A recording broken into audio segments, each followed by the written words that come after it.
அம்மா வீட்டுக்கு வந்ததுலேருந்தே அம்மா எங்களுக்காக பழைய சாப்பாடு கரைச்சி கொடுக்கறது, அதுக்கப்புறம் கம்மங்கூழ் செஞ்சு கொடுக்கறது, இந்த மாதிரி எங்களுக்கு எது பிடிக்கும் எது நல்லதுன்னு பார்த்து பார்த்து எங்கள் அம்மா செஞ்சு கொடுத்தாங்க.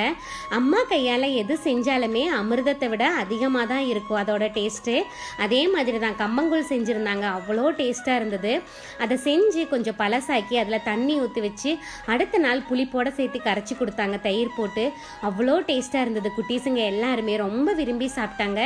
அந்த அன்னைக்கு முழுக்க எங்களுக்கு கம்மங்கூழ் தான் சாப்பாடே. அந்த அளவுக்கு சூப்பராக இருந்தது டேஸ்ட்டு. எப்பவுமே வீட்டு பைப்பில் வந்து துணி துவைச்சி அலாசுவோம்.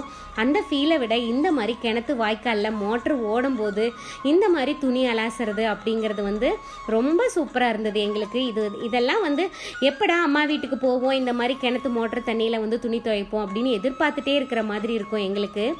எப்போவுமே கிராமத்து வாழ்க்கை அப்படிங்கிறது ஒரு சொர்க்க வாழ்க்கை அப்படிங்கிறது வந்து அம்மா வீட்டுக்கு வரும்போது தான் எங்களுக்கு